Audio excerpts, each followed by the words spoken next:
need it. I gotta have it, call me greedy. Just like magic, they don't believe it, no excuses. Ain't making no truces, ain't taking no losses neither. All facts, no falses, kid. 2 chains, 1 cross, no demons. Hey, yeah, I got ways, what you say? I got paid, yeah. On my own, doing my thing, yeah. Oh my God, what you doing? Why you lame? Hey, bring the pain. Hey, yeah. Black hair looking all stitchy, waist man make me itchy, glitchy, going too silly, really 9 shots in 250. Oh, may nalaglag na kaldero dun ah. Bad little babe ain't vegan, chili, on a wild run, how we get Ricky, you get me, all in the city, yeah, whole lot of winning, yeah, they tryna stop it, yeah, end of the pity, yeah, and we outside, trucks not foreigns, how you gon' get me, yeah, how you gon' get me, yeah, how you gon' get me, okay, I like it, want it, need it, I gotta have it, call me greedy, just like magic. Inabot na nga kami ng gabi. Nandito na kami sa Welcome Arch ng Ilocos Norte. Nagpahinga lang kami ng saglit tapos lumarga na ulit. Kaliwa tayo dapat. Bakit sila kumanan? Kaliwa. Let's go. Wala nang babaan to. Endurance to eh. Sagadan Festival. Nasaan na tayo? Lawag Paway Road. Bira. Para nag-early hit lang ako para sa gas ko. Pagka sinasagad ko lahat ng lakas sa gas, kita mo naman pang ilang ko na. Hindi pa kayo nagugutom ha, 7:30 na. Ingat po. Expressway. Woo!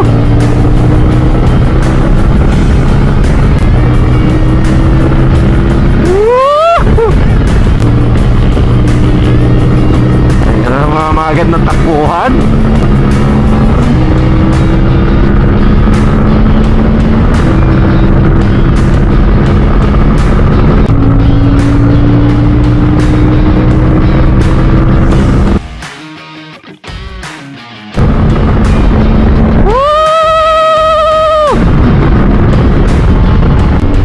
Okay, bira ulit.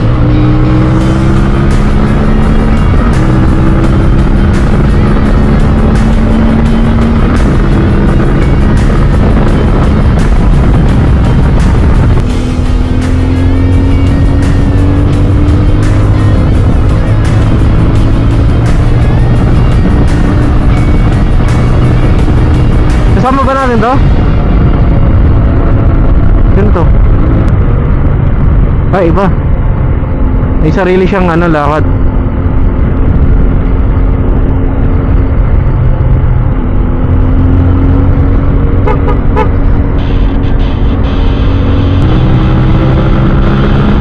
Woo! Sagaran!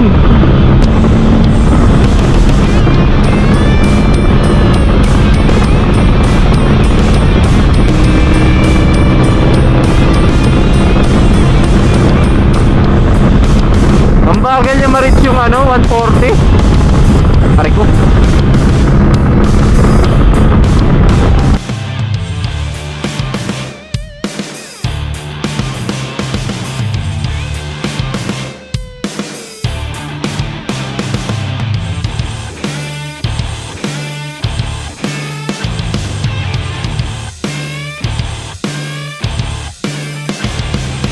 At dahil lumalalim na ang gabi, tumigil nga muna kami dito sa McDonald's para kumain. Yan, nasa paggasolinahan kami.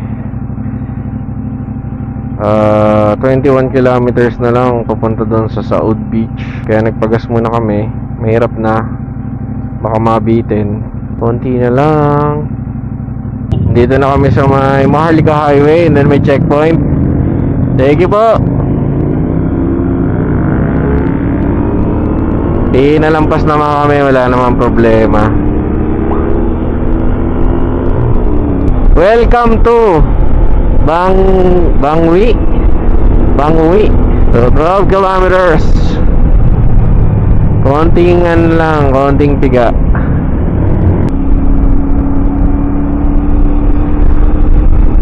Woo! Pagod na pudpud ang kamay na bang piga. Picture.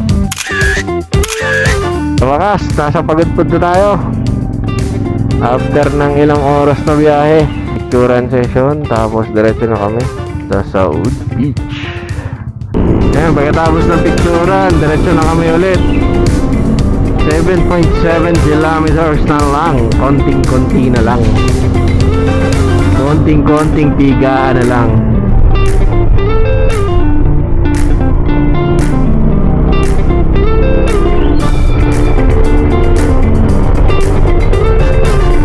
Sarap talaga na Prestige. Let's go. Time check 10:26 na. Ilang oras na rin tayo mga biyahe. Pagkalit natin ang Sagada. Kung di pa pala kayo nakakapunta dun sa may Besang Pass, lalo na kung nagmamotor kayo, yun ang subukan nyo. Talagang napakaganda. Maaga nagsisitulugan yata ang mga tao dito 10:30, magsa-10:30 na eh. So far, so good. Ang 450 MT, hindi naman siya nakakapagod sa likod. Napagod lang ako dito sa kamay. Kasi nasanay tayo na medyo mababa yung placing ng kamay natin. Pero overall, hindi kami napagod ni Mrs. Hindi siya kasing tulad nung pag nasa sports kami. Welcome to Borayok. Medyo okay yung experience natin dito sa 450 MT. Siguro lang dito sa may forearm position, siguro hindi pa lang sanay kasi bago pa lang tayo nag long ride nito. Nasubukan na natin siya nung sa may Bridgetown.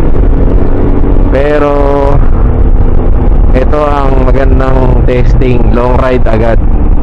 Ilang kilometro din yun Sipin mo, from Manila to Sagada, Sagada to Pagudpud to Olid.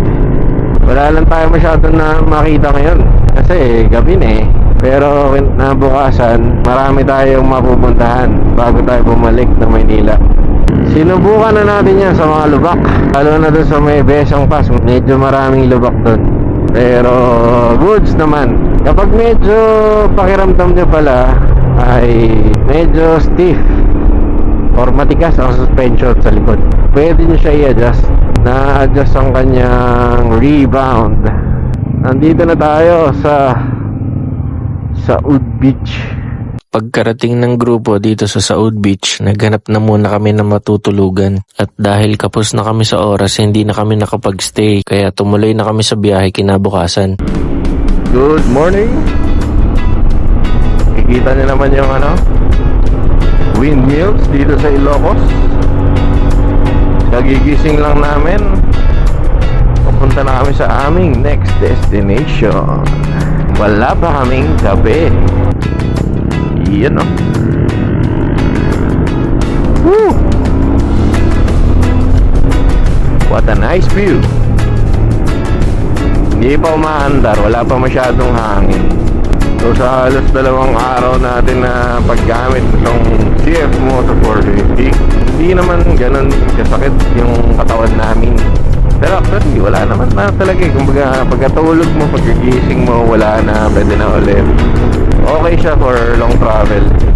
Nakakailang kilometro na rin kami Parang around 700 yata kahapon. So far yung nanakit lang sa akin kagabi is yung aking forearm, dahil hindi pa ako sanay sa handlebar position. Pero kunyari kung bibili ka tapos sanay ka sa ibang motor, ganun talaga parang sasanayin mo muna yung katawan mo tapos once sanay ka na, parang hindi na masyado factor yung na yun. Riding position ko dito sobrang upright. Malaking factor din yan sa comfort. Tapos tataas din pala yung yung windshield. So pagka ayaw mo muna ng masyadong hangin, taas mo lang. Gusto mo na kunyari medyo mainit, tapos slow ride lang, baba mo na lang. Yung shifting, wala akong masabi, sobrang smooth. Yung clutch niya hindi ako napagod. Hindi siya matigas, sobrang lambot. Masasabi ko rin pala tong bike na to is good for beginners kasi hindi ka mabibigla sa torque niya. yun oh, grabe. Oh my gulay.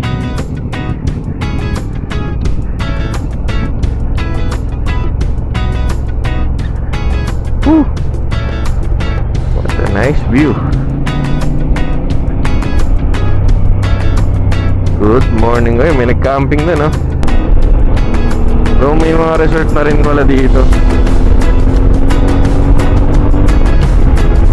Ganda. What a majestic view. Sobrang lapit lang pala nung ano namin. Yung pinagstayan namin dito. Hindi kami nag-hotel. Nagano lang kami, yung parang homestay dito.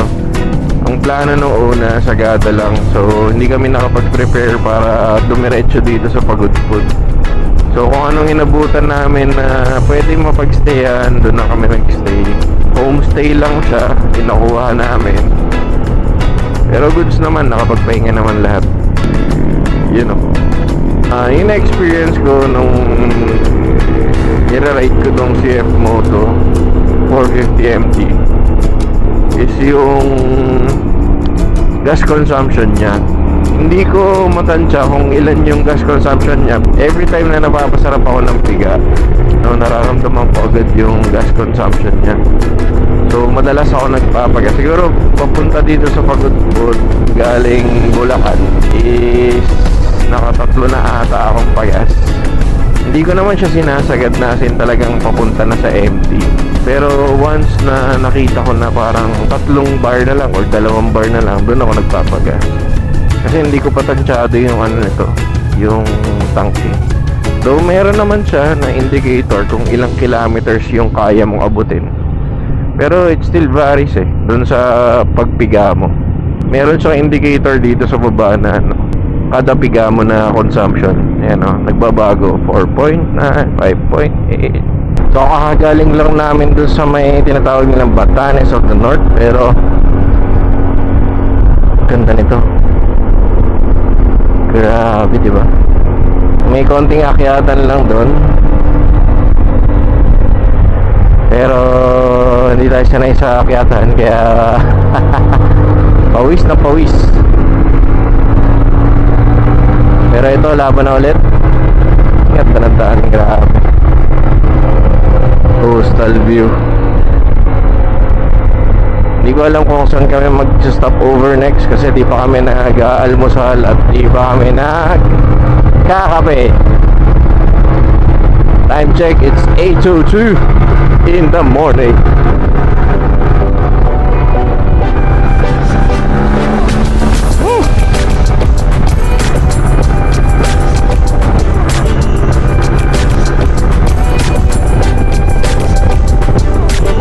Grabe, ganda, diba? Solid eh.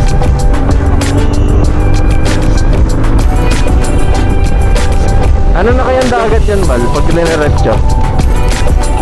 Anong dagat na yan pag diniretso?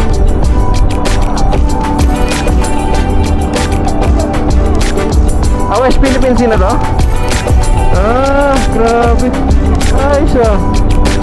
Atin ng West Philippines Sea. Hey! Woo! Ganda!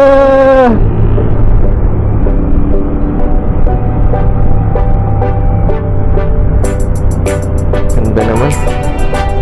Chill, chill, chill, chill, chill, chill. Oh my gulay.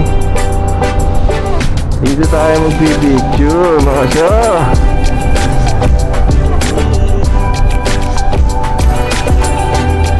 Solid. Yan o. Dito maganda ba? Ang layo. Dito sa ano ang ganda o. No?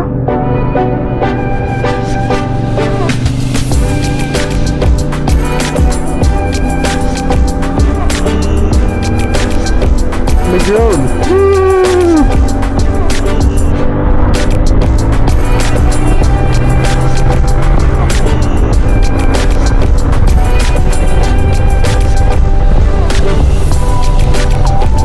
Ba't hindi nag-picture?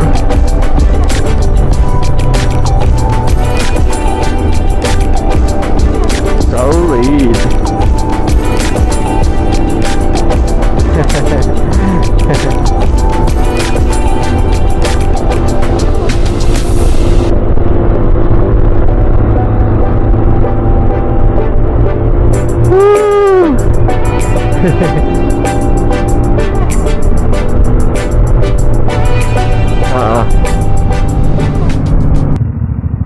Kakagising ko lang.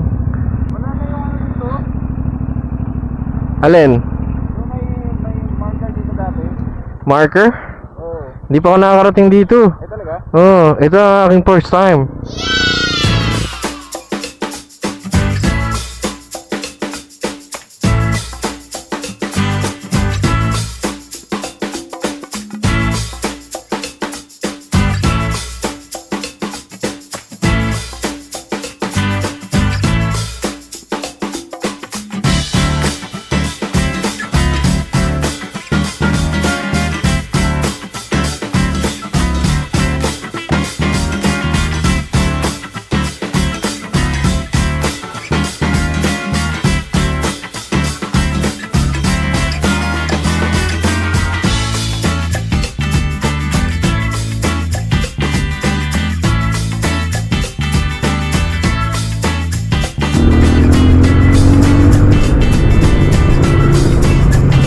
Time check, it's 10:59.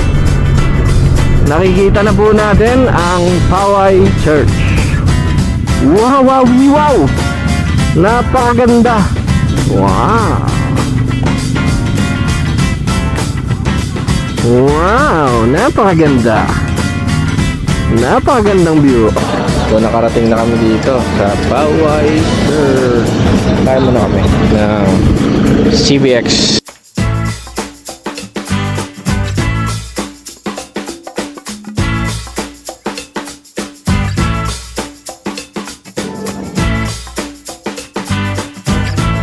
Ito na nga pala ang last stop sa ating North Trip. Kung nag-enjoy kayo, i-share nyo to sa mga tropa nyong mahilig magmotor. Kita-kit sa mga susunod nating adventures. Ride safe and seize the day mga kaisla.